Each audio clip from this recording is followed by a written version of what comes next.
Today I am going to share 5 tips to get the perfect Instagram shot every single time. Here we go!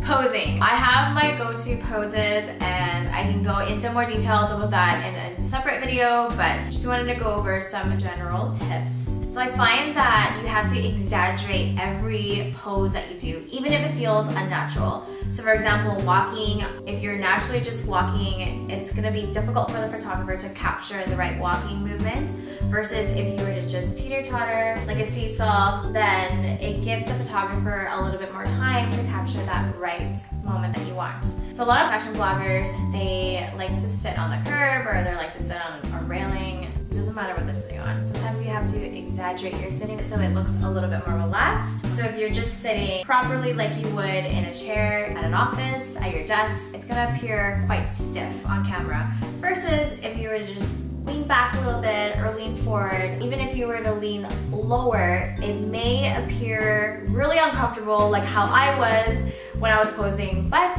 when it's on camera, it doesn't actually appear that way. Angles. So because I'm only 5'2", I always request my photographer to go a little bit lower to make my legs appear longer.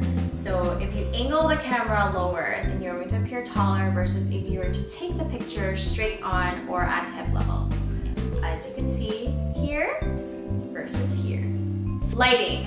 Lighting is probably the most important factor when it comes to taking any shot. Natural lighting is probably best for any type of photo that you take. If you're doing a street style type of shot, and if you were to take it at 12 p.m. midday when it's bright and sunny out, you're not going to get the same effect as you were if you were to wait a little bit when the sun's lower so it's not so harsh on your face. You're going to achieve softer lighting when it's around 7 to 8 depending on when the sun sets. That's why it's called golden hour.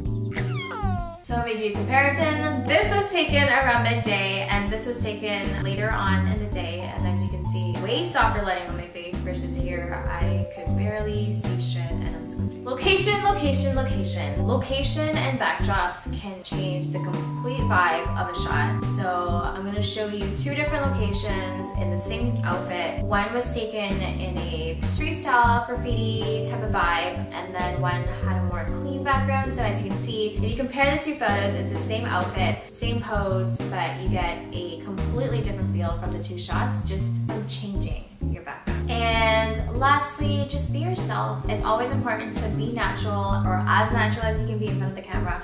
I still get uncomfortable when people take pictures of me, ironically, but if you have a really derpy and quirky personality, don't be afraid to show that off. There's so many fashion bloggers and Instagram is just so saturated that really being you kind of pays off.